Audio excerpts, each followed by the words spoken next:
پہلا سوال میرا یہ ہے، اللہ تعالیٰ سے پہلے کیا ہے؟ دوسرا سوال، اگر اللہ تعالیٰ ہے تو اس وقت اس کا چہرہ کس طرف ہے؟ اگر اللہ تعالیٰ ہے تو اس وقت کر کیا رہا؟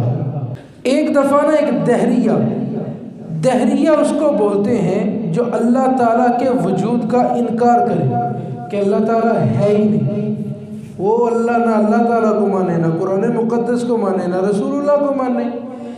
ایک دفعہ ایک دہریہ کسی علاقے میں آ گیا، علاقے میں آیا بادشاہ، اچھا سفیر بن کر آیا وہ، اب بادشاہ کے پاس سفیر نے بیٹھنا تھا، دوسرے ملک کا تھا سفیر وہ، اور اب کہے بادشاہ سلامت لائے اگر کوئی بندہ ہے آپ کے پاس مجھ سے بات کرنے کو، نہ 2 منٹ میں چپ کروایا تو مجھے بھی تم سفیر نہ کہنا، بھیج دینا واپس، جو سزا دینی ہو دے لینا۔ بادشاہ نے علماء کو بلایا، علماء سے پوچھا گیا بتائیے اللہ تعالیٰ کے ہونے کی دلیل کیا ہے؟ انہوں نے کہا خود قرآن فرماتا ہے الہکم الہ واحد هو اللہ احد۔ اس نے کہا لو میں تمہارا قرآن نہیں مانتا تو میں یہ دلیل مانوں گا؟ جاؤ پھٹا گا، میں مانتا ہی نہیں، ایسی دلیل لاؤ جو میں بھی مانوں۔ ایک مولوی چپ ہوا، دوسرا ہوا، تیسرا ہوا، چوتھا ہوا، 5واں ہوا، لائن ہی لگ گئی۔ اب بادشاہ کو بھی فکر ہے کہ یار کوئی بندہ بھی دفاع والا نہیں ہے۔ پھر کسی نے مشورہ دیا فلانے علاقے میں ایک نوجوان ہے، اس کو بلایا جائے، وہ انشاءاللہ فتح دلائے گا۔ وہ نام کیا ہے جی نوجوان کا؟ کہا نعمان ابن ثابت کہتے ہیں، کیا پتا تھا آگے جا کے امام اعظم ابو حنیفہ یہی بنے گا لڑکا۔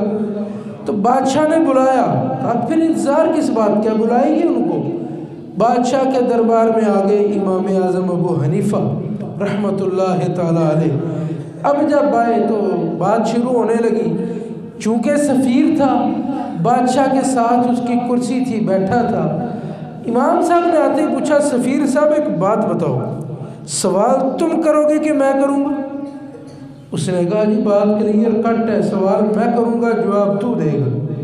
کہا پھر شرم کوئی نہ آئی، سائل اوپر بیٹھا ہے، مفتی نیچے بیٹھا ہے، نیچے آ۔ بادشاہ نے کہا بات ٹھیک ہے، اگر تو نے سوال کرنا ہے اور فتویٰ انہوں دینا، جواب انہوں دینا، چل نیچے اور چل اوپر۔ اب 1 منٹ میں امام صاحب اوپر۔ پہلے تو بڑی گھبراہٹ تھی، یار نوجوان کیا کرے گا جہاں اتنے بڑے بڑے نہیں چلے۔ تو پھر بادشاہ کو اور دربار والوں کو بھی تسلی ہوگی جس نے 1 منٹ میں اتنا کچھ کر دیا ہے، یہاں کچھ کر کے جائے گا۔ اس نے کہا دیکھو پہلا سوال میرا یہ ہے، اللہ تعالیٰ سے پہلے کیا ہے؟ ہر چیز کی شروعات ہوتی ہے، مالک سے پہلے کیا ہے، خدا تعالیٰ سے پہلے کیا ہے؟ امام صاحب مسکرائے اور کہا یار مجھے گنتی تو سنا۔ اس نے کہا کیوں مذاق کرتے ہو، جواب دو۔ کہا نہیں سنا، 1 2 3 نہیں الٹی سنا۔ اچھا 5 4 3 2 1 آگے، 1 سے آگے تو کچھ نہیں۔ فرمایا جب 1 سے پہلے کچھ نہیں، اس ایکوں سے 1 سے پہلے کیا ہو سکتا ہے؟ جب گنتی کے 1 سے پہلے کچھ نہیں تو جو ایکوں کا بھی 1 ہے، الہکم الہ واحد، اس سے پہلے کیا ہوگا؟ کہنے لگا اڑیل نہیں تھا، کہنے لگا بات تیری صحیح ہے۔ اب دوسرا سوال، اگر اللہ تعالیٰ ہے تو اس وقت اس کا چہرہ کس طرف ہے، کس طرف دیکھ رہا ہے؟ مسکرا دیے امام صاحب پھر اور کہا سارے دربار میں اندھیرا کر دیا جائے۔ اندھیرا کر دیا گیا۔ فرمایا ایک جگہ آگ جلائی جائے، آگ جلائی گئی۔ مسکرا کر فرمایا تو روشنی کا رخ بتا دے، میں اللہ تعالیٰ کا رخ بتا دوں گا کہ روشنی کا چہرہ کس طرف ہے۔ اس نے کہا اچھا بات تو صحیح ہے۔ فرمایا جب تو روشنی کا چہرہ نہیں بتا سکتا تو اللہ نور السماوات والارض، اور یہ تو تھوڑی سی روشنی ہے، اور جو زمین و آسمان کو منور کرنے والا پروردگار ہے اس کا چہرہ کیسے بتایا جا سکتا ہے؟ پھر کہنے لگا اچھا بات تو تیری یہ بھی ٹھیک ہے، اچھا اب مجھ کو اگلی بات بتا، اگر اللہ تعالیٰ ہے تو اس وقت کر کیا رہا؟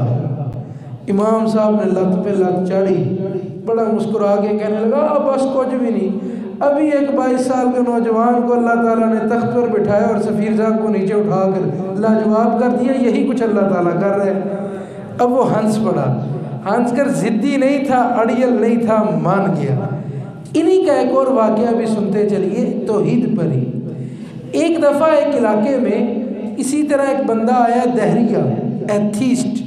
اس نے اعلان کرنا شروع کر دیا اور کہنا شروع کر دیا، ہے کوئی بندہ میرے مقابلے کا تو لاؤ، میں بات کروں گا۔ اسی طرح جو عام بزرگ تھے، عام علماء تھے، جن کو دوسروں سے مناظرے کا پتہ نہیں تھا، انہوں نے کہا ہم کرتے ہیں۔ شکست ہو گئی، سب کو ہارتے گئے۔ کسی نے امام صاحب کی بارگاہ میں کہا جی اب تب آئیں گے جب سارا کچھ ہی رہ جائے گا، آئیے، کچھ لوگ تو ملتے جا رہے ہیں اس کے ساتھ۔ امام صاحب نے کہا جی ٹھیک، فلاں جگہ، فلاں وقت، فلاں ٹائم انشاءاللہ ہماری بات چیت ہوگی۔ آپ کو بھی پتہ ہے کہ دو بڑے نام جب ایک بات طے کر لیں کہ ہم نے فلاں میدان میں فلاں دن اکٹھے ہونا ہے اور اس اختلافی مسئلے پر بات کرنی ہے، تو پھر کتنی عوام جمع ہو جاتی ہے، کتنے لوگ سننے والے آ جاتے ہیں، جی ہم بھی سنیں گے۔ سارے آ گئے۔ اب وہ ایتھیسٹ بھی ہے، دہریہ بھی وہاں کھڑا ہے اور بڑھ کے مار رہا ہے، لاؤ مسلمانوں، لاؤ اپنے مناظر کو، اپنے مولوی کو لاؤ۔ 2 منٹ میں چپ نہ کرا دیا تو مجھے بھی تم سفیر نہ کہنا، مجھے بھی تم دہریہ نہ کہنا۔ بڑی باتیں کر رہے ہیں، بڑی بڑھ کے مار رہے ہیں۔ وقت ہو گیا، امام صاحب کوئی بھی نہیں۔ پھر کچھ دیر گزری، دیکھا امام صاحب کوئی بھی نہیں۔ مثال کے طور پہ آدھا گھنٹہ گزرا، امام صاحب کوئی نہیں، گھنٹہ گزرا، امام صاحب کوئی نہیں، کافی ٹائم گزر گیا، امام صاحب کوئی نہیں۔ اب دہریہ کہہ رہا ہے دیکھو مسلمانوں یہ ہار ہے، اعلان کرو میری فتح کا، تمہارا بندہ میرے سامنے نہیں آیا، اعلان کرو کہ میں جیت گیا ہوں۔ اب جو جج تھے مسلمان تھے، ان کو تھا یار اعلان تو کرنا پڑے گا کیونکہ واقعی یہ مقابلے میں نہیں آئے، تو بڑے شرمندہ اعلان کرنے لگے، تو امام صاحب مجمع سے اٹھے اور سامنے آ گئے۔ اس نے کہا شرم نہیں آتی تھا، وقت دے کے انج کری تھا، آپ کو نہیں پتا فلاں وقت ہم نے اکٹھے ہونا تھا، ٹائم دیکھو کتنا اوپر ہو گئے، ہماری بات چیت ہونی تھی، آپ کو تو وقت کا خیال ہی کوئی نہیں۔ امام صاحب نے کہا نہیں، تو میری مجبوری تو سن، اگر تو سمجھے گا سنے گا تو بھی کہے گا ہاں واقعی یہ دیر سے آئے۔ اس نے کہا چل بول کیا ہے؟ امام صاحب نے کہا میں آ رہا تھا، رستے میں دریا پڑتا ہے مجھے، میں نے دیکھا ایک درخت ہلنا شروع ہوا، میں تعجب سے کھڑا ہو گیا، درخت کو ہلانے والا تو کوئی بھی نہیں۔ میں نے اس کو دیکھنا شروع کیا تو خود بخود کٹنا شروع ہو گیا وہ۔ میں نے دیکھا آرا شریف کوئی ہے ہی نہیں، آرا ہے ہی کوئی پاس نہیں۔ میں نے دیکھا خود ہی تختے بن گئے، میں حیران، تختے بنانے والا کوئی ہے ہی نہیں، خود بخود کشتی بنی، میں حیران تھا، کیلیں ٹھوکنے والا تو کوئی ہے ہی نہیں، پھر خود بخود کشتی بنی اور دریا کے آر پار سواریاں ڈھونے لگی، ان سے کرایہ لینے لگی۔ میں حیران، نہ کشتی چلانے والا وہاں موجود ہے، نہ پیسے لینے والا موجود ہے، یہ مجھے سمجھ نہیں آئی معاملہ، میں یہ دیکھتا رہا، وقت زیادہ ہو گیا۔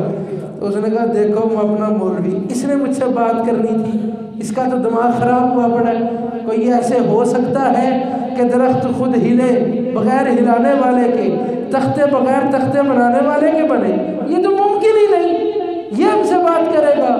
امام صاحب نے کہا ذرا سوچتا جا، پھر اگر یہ سب کچھ ممکن نہیں، یہ تو چھوٹی سی کشتی ہے، پورے جہان کا جہاز بغیر بنانے والے کے کیسے بن سکتا ہے، بغیر چلانے والے کے چل کیسے سکتا ہے؟ تجھے چھوٹی سی کشتی نہیں سمجھ آتی خود بخود کیسے بن گیا، اور دعویٰ پورے جہان کا کرتا ہے، واقعی کشتی بغیر بنانے والے کے نہیں بن سکتی۔ اسی طرح پورا جہان بغیر چلانے والے کے نہ بن سکتا ہے نہ چل سکتا ہے۔ تو اس نے بڑا پھر کہا ہاں تیری بات صحیح ہے، تو سمجھاتا بہت اچھا ہے، مجھے اپنے سامنے کلمہ پڑھا اور نبی علیہ السلام کا غلام بنا۔ اس نے کلمہ بھی پڑھا اور رسول اللہ علیہ السلام کی غلامی میں بھی آ گیا۔